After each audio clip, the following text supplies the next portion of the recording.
All right, everyone. Welcome back. Welcome back. Here we are with Can you Mark guys hear me? and Mike. Yes, Mark, we can hear you. Can you hear us? Nothing. He's got nothing. He can't hear us at all. Mm-mm. Hey, this is cool. Yeah. I like the shirt. I can say all kinds of compliments you wouldn't even know. Yeah. The shirt looks great. Yeah. He's on today. That's his Friday look. That's his right. This is Friday, Man. we lost him again. So it's Oh, no. Mike and Mark from Klipsch.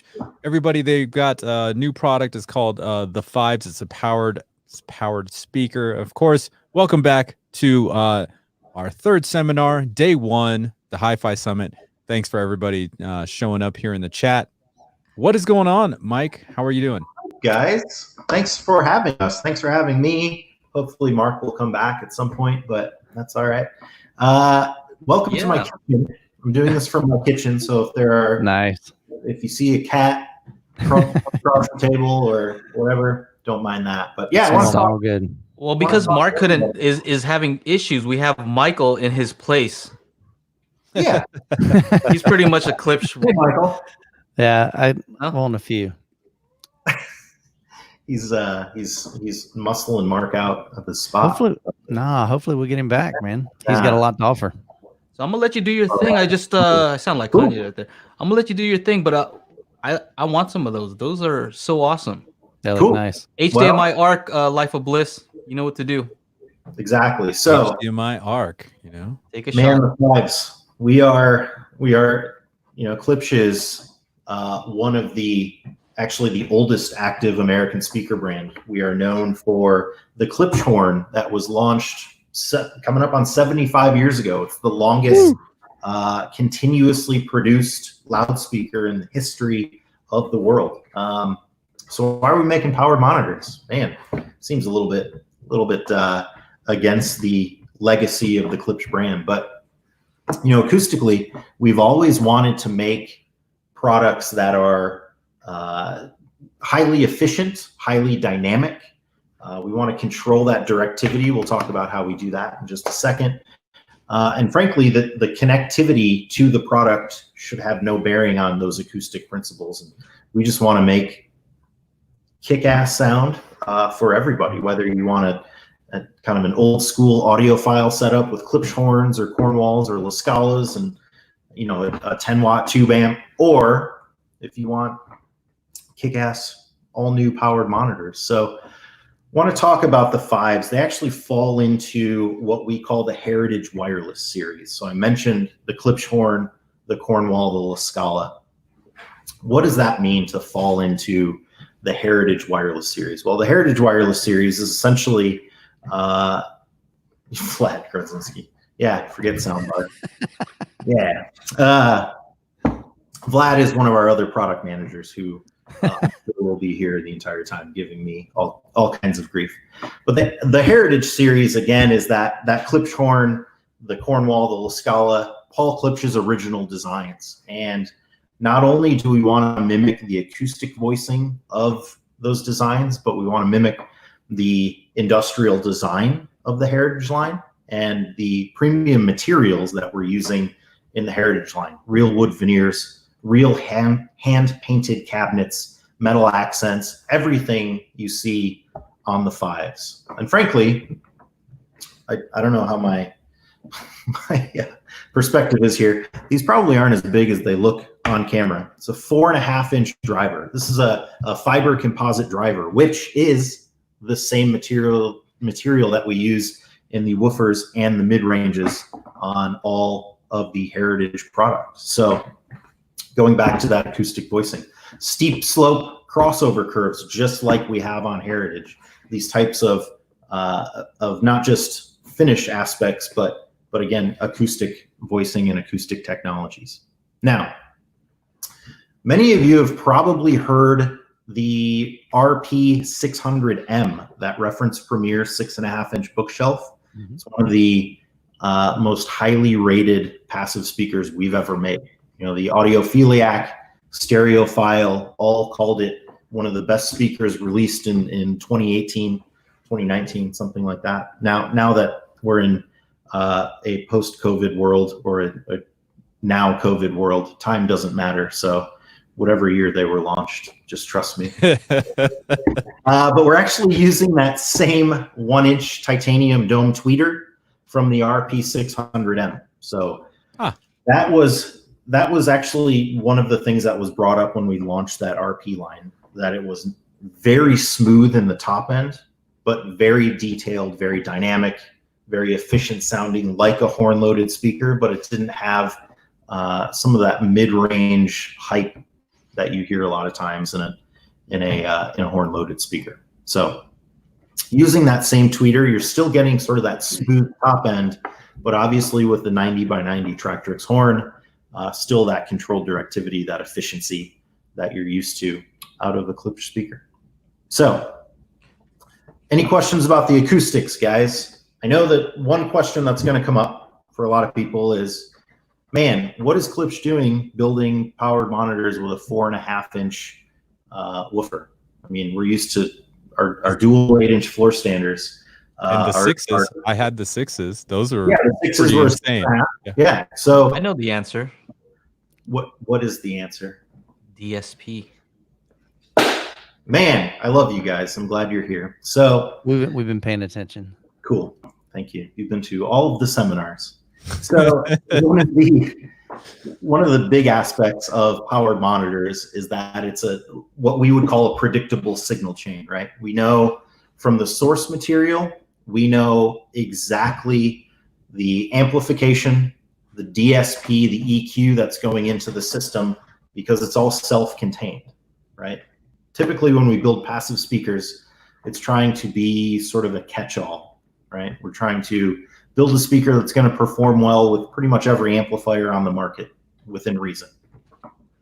So really what we've done on the powered speaker side, or the powered monitor side, is we've given ourselves the ability to optimize the acoustic components of the speaker, the woofer, that tweeter, and get a little bit more oomph out of them. You know, get the kind of low frequency extension that you wouldn't expect out of a 4.5-inch driver. Get the kind of smooth, high frequency, detailed high frequency that you wouldn't expect necessarily out of a horn loaded tweeter, or even a lesser grade tweeter. Not to say that this is that 1-inch titanium dome, but really optimizing that system, again, that predictable signal chain, allows not just our acoustical engineers to do great work, but the guys on the electrical engineering side to join the party and make sure that everything is tuned, everything is optimized, and you're able to get performance out of a smaller speaker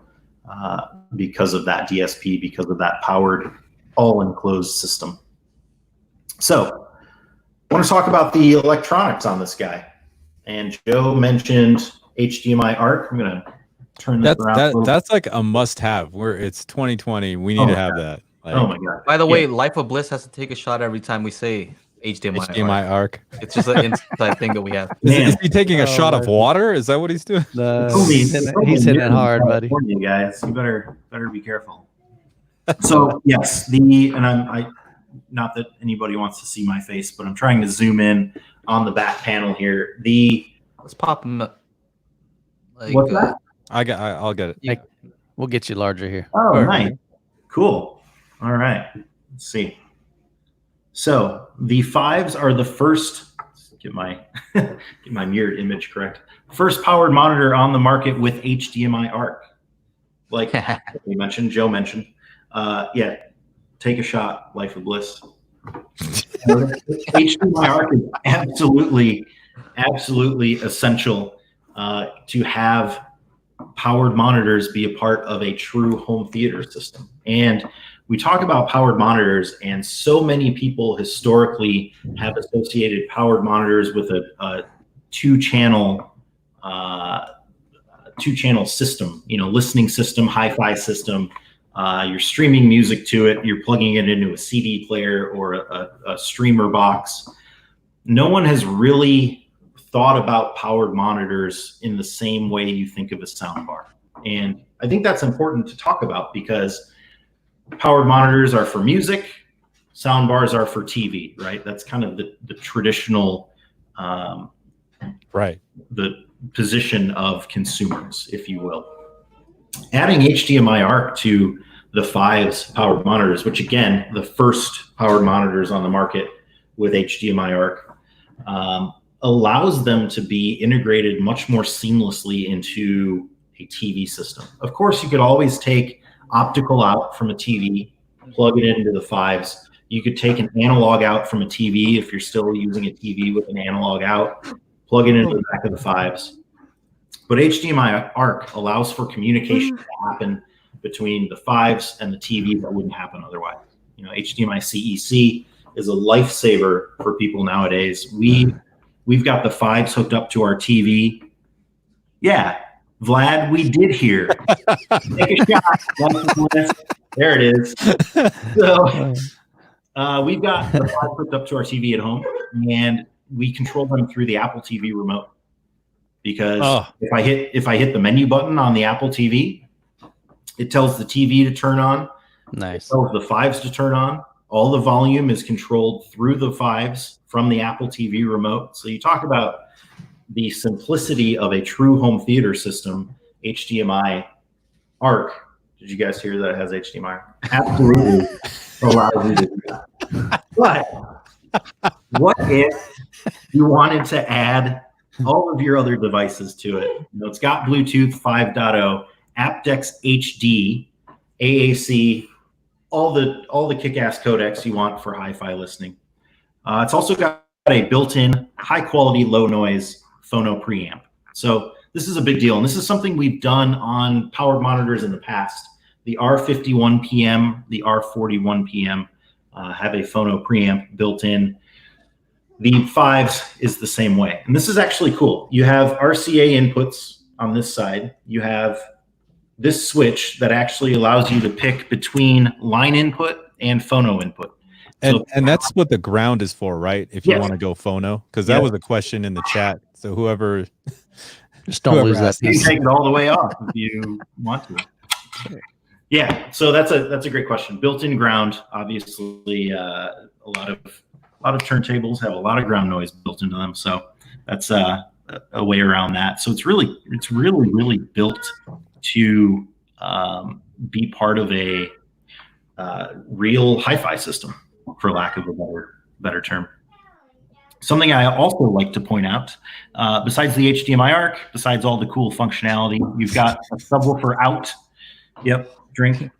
Yeah. You've got a subwoofer out, so you can add a sub to it. Obviously, that's a big adder for home theaters, especially. When I use these for music, I don't use a sub at all. They go down to about 45 hertz, I think, at -3, so they're plenty deep for music listening. You might want to add a sub just to get a little bit of a bump on the home theater side. But I have a question. Yes, Joe. When you add a sub, does it have a? Oh, there it is. Robert Elliott is asking. Great question, Robert. high pass filter. Great question, Joe. So yes, when you plug in a sub, the Fives actually recognize that there's a sub plugged in, which is pretty mind-blowing. I know. You need that. Everything you've asked for, Joe. That's what you need. They'll up that high pass filter, and it's automatic. You know, it's set by our acoustic engineers, by our electrical engineers. So right now, it's not adjustable necessarily. We're working on that functionality in the mythical Klipsch Connect app, but that is that would be.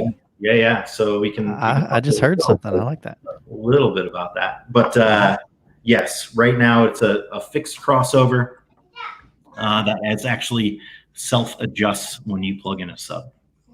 So while we are talking about bass, I do want to talk a little bit about just so we can look at the beautiful front side of these.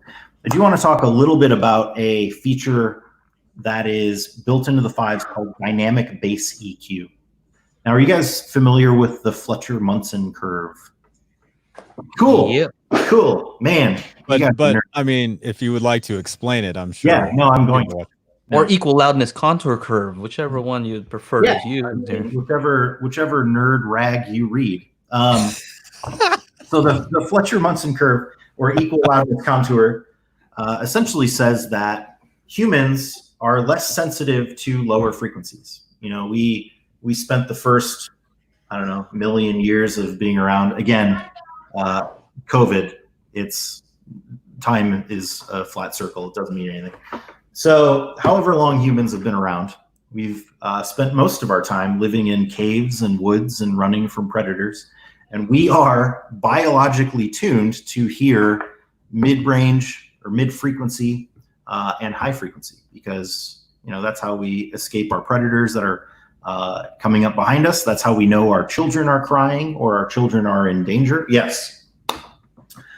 So we are biologically tuned to hear the higher side of the frequency range, which means we are less sensitive to low frequencies. So typically in a passive speaker, or a lesser designed powered speaker, we'll say, if you turn the sound down, there's less power going to the woofer, right? And because of that equal loudness curve, or that human hearing being less sensitive to low frequencies, the sound, when you turn it down, can get, you know, a little tinny, less full, not quite as rich as it is when it's turned up, where you're getting that full power low frequency. So dynamic bass EQ is actually a pretty intelligent DSP that's built into the fives, that when it's activated, and it's on by default out of the box, you can turn it off, but I wouldn't recommend it because it's a killer feature. When you're listening at lower listening levels, you know, background music, you're trying to get some work done, so you've just got the speakers playing pretty softly on your desk or in the background. The dynamic bass EQ actually ensures that the bass is boosted enough in tune with the source material, so that you still get that rich, sort of warm, dynamic bass that we're used to at louder listening volumes. So pretty amazing. Yeah, I know you weren't all here for a science lesson, but I promise that'll be the last one of the day. So for those of you guys that are more traditionalist, you can turn the dynamic bass EQ off. You just hold the sub reset button on the remote control, and you're in what we would call flat response. But dynamic bass EQ is a killer feature, especially for background listening, low level listening. So what can these not do? What can they not do? Man, really nothing. They can't cook you dinner. They cannot. They haven't cleaned our house. They haven't done our laundry. It's really disappointing. So here's a great question. What Klipsch sub would you pair with the fives? Oh yes, I saw that come through. Oh yeah, there it is right there. So depends. Depends on room size. Depends on what you're using them for. I think generally I would recommend a 10-inch or a 12-inch, the SPL 100 or SPL 120. If you're really looking to do a kick-ass, you know, 2-channel theater with these, you can get into the SPL 150 range.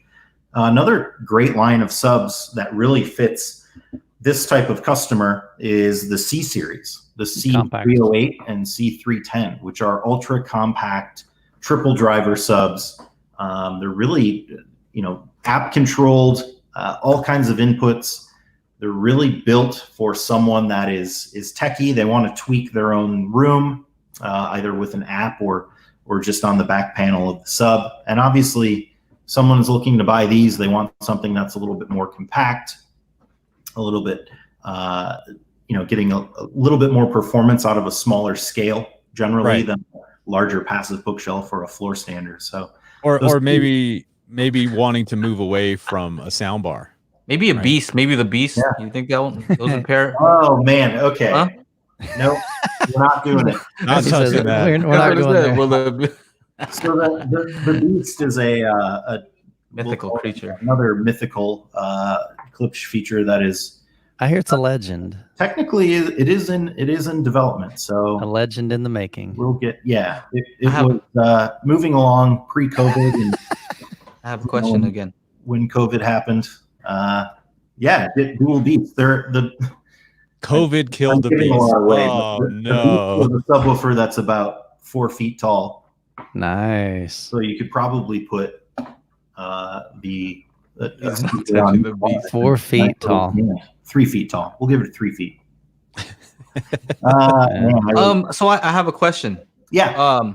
So how's the knob feel on that thing? The knob feel.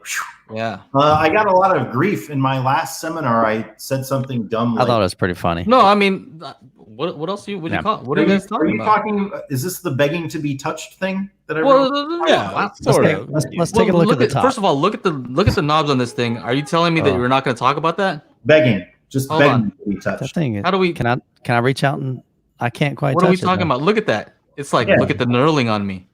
I'm trying to do this in a way that is gonna. That looks good right there. Oh, he's gonna put his phone under it. So I heard that one of that's kind of like it has a feedback. I want to know about this feedback. So it's actually where's my finger here? So these are rotary knobs. So they're actually metal knobs. They're machined aluminum knobs, which is very cool. They're cold to the touch. Again, going back to sort of these more premium materials that we're building into our speakers. So there's actually hashtag knob feel.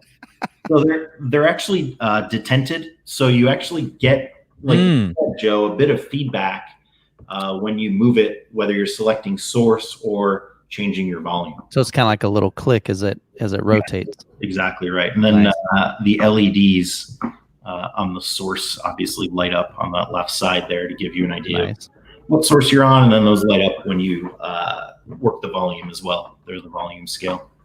But again, premium materials that are just begging to be touched. That makes a difference.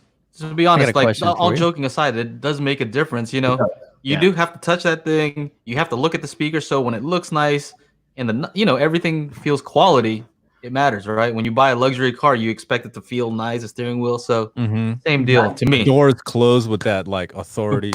So I think we talked about that recently on one of these seminars. Automotive companies spend a lot of money and they generally have anechoic chambers where they test things like what sound does a button make when I push it? What sound does the door make? Wow, yeah. And there's a lot of psychology that goes into sort of perceived value and customer experience with knob feel. And I'm a knob feel guy. Like when we go, when my wife goes to Home Depot or Lowe's, I'm always like fidgeting with the knobs on walls. You guys, I don't know what. There's so much better quality than a good feeling knob. You guys think I'm joking. You guys think it's funny. Yeah, and everybody's joking around, but I'll tell you how serious I am about this, okay? So when I was creating the site, I was able, I drilled down as far as like categories of speakers, bookshelf, this and that. And one of the attributes that you can narrow stuff down based on knob feel. No. Well, like amplifiers and things. Is the knob made out of metal? Is it plastic? People care about that when you're spending money. Makes a difference. So yeah, I'm not even joking. Yeah, I buy it. It's knobaholic. Yeah. Anyway, continue on. I apologize. No, it's all. I think this is a very important. Knob feel is an understated. Knob snob.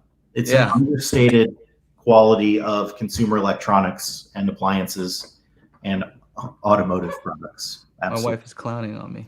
Yeah, she is. It's okay. Yeah, she's just busting on me. Okay. Right. So, sorry, Brad. I'm going to get back to some of these questions. Bradimus asked a very good question. It just went away.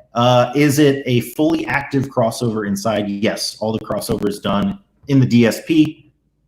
The knobs themselves do not feature HDMI ARC, but we are looking into that for next generation. Man, Vlad, I appreciate you like jumping on and asking or answering these questions. So Klipsch WiSA speakers 2.0 versus the 5s, what you'll recommend. So the beauty of the WiSA speakers, the reference wireless line that was released last year. WiSA is a killer high-res multi-channel wireless streaming interface or technology, meaning you can set up a 5.1 system, you can set up a 7.1 system. There you go. Yeah. Purely on an SQ basis, what does that mean? Sound quality. Sound quality. I thought he meant KF basis.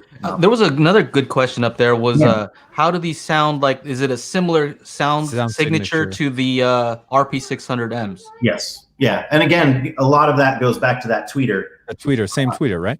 Yes, same tweeter. But sorry, Mahesh, your question about sound quality, I would go with the 5s every time, but the WiSA speakers allow for a lot more ease of setup for a multi-channel system. You know, the 5s are pretty much a closed 2-channel system.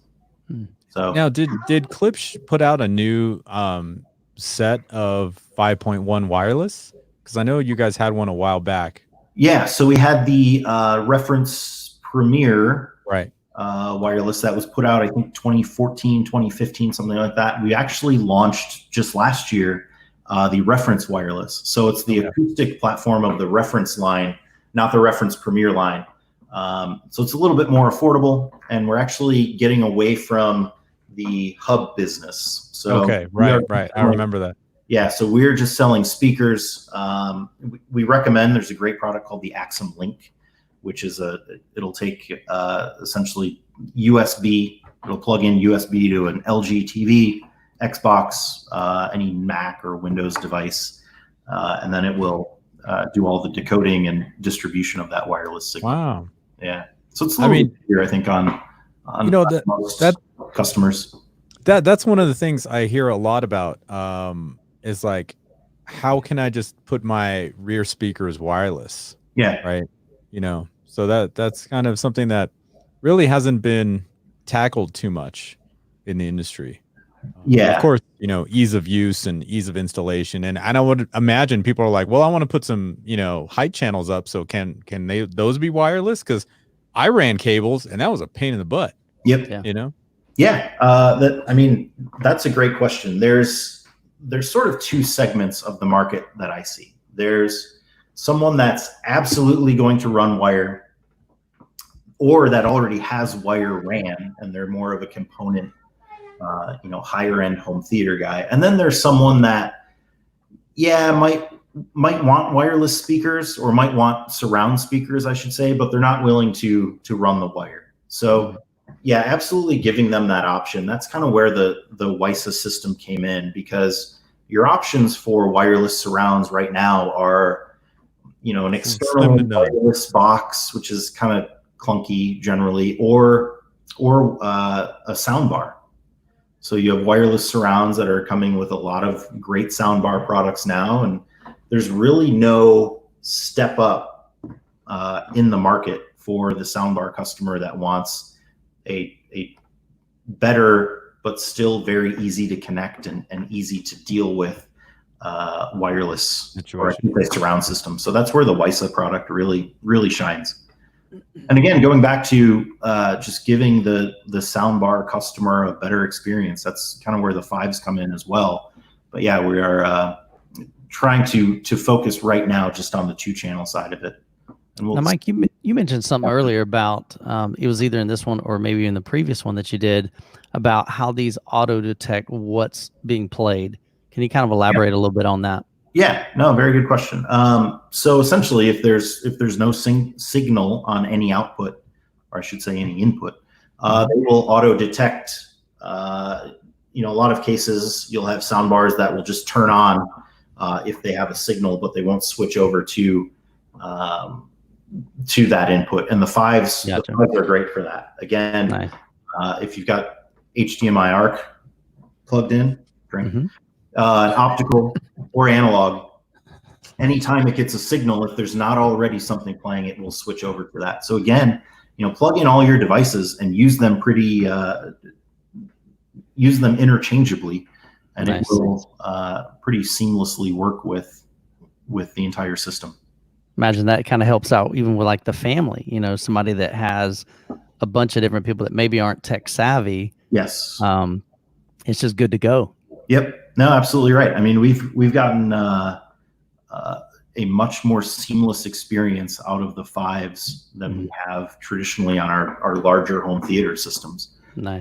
You know, we were at a point once where I was out of town and we had so many remotes going, and our Harmony system was down that my wife didn't know how to turn on the TV. So she just spent the whole week not watching TV. Just don't use it. That might be a stretch, but yeah, there are times where like you're just racking your brain trying to figure out, wait, what input am I on? What remote do I have to use?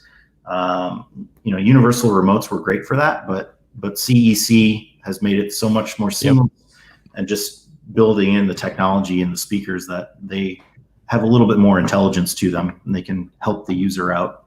Mm-hmm. Nice. Yeah. And like, I know JDM World just put up a comment. If people are using an ultra short throw projector, these are the type of speakers that would work very well with that. Eliminate the need for an AVR. Yeah. You don't have a center channel because the projector is right there. Correct. Correct. And good stuff. Yeah. Pair that up with the subwoofer and you're good to go. Yeah, absolutely. If you've got any situation, which is so many installs right now where you don't have room for a center channel, you don't have room for a sound bar, this is the way to go, because it's plug and play. Absolutely about as easy as it gets nowadays. And I would think with that, you may want to even like lay them down sideways. You can do that. Because with that ultra short throw, you're going to not have much room from the projector to kind of like the bottom part. I think it's usually about 7 or 8 inches. Right. And maybe with that lower profile versus the previous, that might fit a little bit better if you don't have the width, to put it outside the screen. So yeah, and that's where that 90 by 90 horn is great. Being symmetrical, horizontal, and vertically, obviously gives you that option, which you don't see on a lot of horn loaded speakers, unfortunately. So I want to get back to the electronics. I failed to mention, guys, the decoding on this, which is kind of the headline of the whole show. So when we sort of dug into the market of the powered speaker realm, we noticed that a lot of it was 96K 24-bit decoding, if that. And that's fine, but we wanted to kind of up the ante. And a lot of times it was, you get your USB in is 192.24, but your optical's only 96.24 or something similar. So actually across the board, regardless of your digital input on the fives, you're getting 192 kilohertz 24-bit decoding in that built-in amp. So very premium DAC. It's extremely low signal to noise. One of the reasons for that is when you pair it up to a horn-loaded tweeter with efficiency in the high 90s, low hundreds at 1 watt, 1 meter, you're going to hear a lot of noise if there's noise in the system. So we want to get as efficient an output or as efficient a transducer, but we want to get away from a lot of noise in the signal chain. So again, very high quality DAC, and again, high res decoding. So it'll work with all your high res streaming services. We actually love Qobuz. We partnered with Qobuz about a year ago, and they've been awesome. There are a couple of good playlists. If you just search Klipsch on Qobuz, you'll find some playlists that we put together that work extremely well with our Heritage line, our Reference line, our Reference Premier line. So whatever Klipsch product you've got at home, those Qobuz playlists will help you wow whoever you've got over. Cool. Got a bunch of great questions coming in if you want to take a look at some of those too. One, Ishmael says, do the fives detect, it just moved on me. Do they detect a right? connection of a sub? Yes. Ishmael, there, I think I mentioned this kind of at the top of the show, but when you plug in a sub, automatically switches over to essentially high pass mode. So it'll bump that crossover point up a little bit to accommodate for the sub. And frankly, that's a great way to get a little bit more output out of the speakers. They don't have to work as hard if they're crossed over a little bit higher. Let the sub do the work. Crank them up a little louder. Right. And then Mahesh is coming in with, are we limited to only a Klipsch sub, or can he use what he's already got? You are not limited to a Klipsch sub. You actually will go up. You'll have to testify in front of a panel to hold on to your Klipsch Audio Fan Club status. But no, you are absolutely not limited. It's just an RCA output on the back of the speaker, just like any other sub output on an AVR or amplifier. So yeah, use whatever sub you know and whatever sub you love. We don't care. Let's see. I mean, we do care. We want you to buy a Klipsch sub, but all right, everyone has for real though. For real. Have you heard it with a sub? Heard the fives with the sub? Yeah. I've got one at home. How does that sound? He's rocking it. I'm very curious, like that combo. Yeah. So it's, again, they're tuned or they adjust their tuning when you plug in a sub. So it doesn't sound like you're just, plugging in a sub and bumping up a bunch of 80 hertz. It actually sounds like it's tailor fit for the fives themselves. I mentioned earlier, I am not using a sub when I listen to music on them. I will use a sub if I'm watching movies generally. Yeah. But to me, I want it to be a pure 2-channel system, and got it. It does the job. But yeah, I saw that Audio Advisor. What was it? I forgot. I saw that video. Got me hyped up about those. Yeah, man. Such a well done video too. Yeah, Audio Advice is great. For those of you that are not familiar, Audio Advice is an online. They do some home theater. Actually, they do a lot of home theater, but they actually started out as just a pure 2-channel store out in North Carolina, and they have a huge online presence. They have a great website, audioadvice.com, and they're actually our exclusive launch partner for the fives. So nice. The only place you can buy them right now is klipsch.com and audioadvice.com. So check out one of those. Yeah, they've done a great job. They've got great, very highly informational videos, very honest reviews of the products, which are helpful, and we respect that. I was going to mention something else. Oh, if you buy them on klipsch.com, in the month of June, we are actually donating a portion of the proceeds to the Chris Beatty Memorial Scholarship Foundation. Chris was a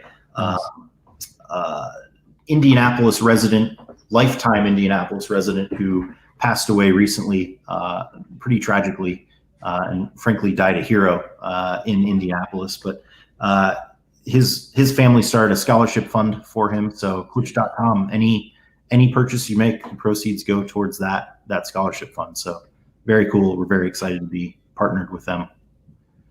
So, that's a great question, Ishmael, or a great comment. These are $7.99. I maybe should have said that. You can see what a great salesperson I am. But yeah, $7.99 for the pair. Our passive speakers generally, you're at $4.99, $5.99, something like that for a good pair of bookshelves. Then you got to add in the amp. It's for $7.99 for real wood veneer finish, heritage, and reference premier acoustic principles. There's a matte black version that is hand painted. So. Gary Faber, will they blow my hair back? I really want to recreate the Maxwell commercial. Yeah, you just need a high-armed chair and a dog. They will do that, absolutely. Can you select which speaker is left and right? Yes. Good question, JDM World. It's almost as if we wanted you to ask that. So there is a switch on the back. Most powered monitors, you have a powered side and a passive side. These are no different. But what's cool about these, you can actually determine which side is the powered side and which is the passive. So if I switch on this switch here, it says primary. If I switch it to left, that means my powered speaker that you see here is on the left side. If you switch it to right, it's on the right side. Nice. Depending on where you want the controls, again, where you want the sub, it's very helpful, very nice to have. One last thing, guys, that I want to call out. Yeah. There is again, an umbilical between the two because we're sending powered signal over to the passive side, but you'll notice it's not traditional speaker wire. It's actually 4-conductor wire because we're sending a true biamped signal from the powered to the passive. So you'll know it's we're amplifying the tweeter and the woofer separately. Again, just going back to being able to optimize those transducers for the amplifier. So cool thing. Good question. Do you guys all know about the giveaway that you guys are doing? Do they know about that? Yes. Do you guys know that? How many would you guess they're giving away? Of the 5? Don't put me on the spot. 3? 6? How many? I'll link to that in the lobby chat, actually. Yes. So the giveaways will be announced and drawn. Well, they'll at least be drawn on June the 10th. So get your entries in. There's a lot of different ways that you can enter, liking Klipsch on their social media platforms and following them, as well as visiting their websites. You are correct, my man. 5 of the 5s. 5 of the 5s. That's somebody knows about their marketing over here. Man. Hey, Mike, can you show the grill? I know that on the front, do you happen to have the grill? You're gonna. Yeah. It looks sweet. I don't have a grill, but oh yeah, that grill does look sweet because it's got that heritage look. I like that. I don't have a grill here, but I'm gonna pull up a photo of the 5s with the grill on. There you go. At least I thought I was going to. Joe, I want to see if I can make him larger. I don't know if it's going to make all of us larger. No. There we go. It's this one here. It's this one. It looks like, what is it? Kind of like a heather. Yeah. What do you call that pattern? It's like a gray, like a weave almost. Yes. We call it a textured tweed grills, James says. Is it tweed? I'm going to figure out how I can. There we go. And while you're pulling that up, are those grills magnetic? They are. Nice. Absolutely. I'll tell you one thing that I love about the magnetic grills with Klipsch, and I've reviewed a bunch of speakers, is that you use large magnets in your grills. So when you put the speaker grill next to the speaker, it just snaps into place. It's kind of frustrating when certain manufacturers use a really small magnet and you place it near it, and then you have to still kind of fine tune it. And it's just a nice little touch to me. Guys, I'm really failing you on the technology side right now. It's hey, Chana, can you pull up Chana got the grill on the 5s? Or I'll find it real quick. If you want to see them, anyone, you can go to klipsch.com. Yeah, it was telling me to He'll pull it up here. Permissions to Chrome, and it was gonna gotcha. Yeah. Is it gonna crash? Oh yeah. I did that one day, man. It froze everything. Here we go.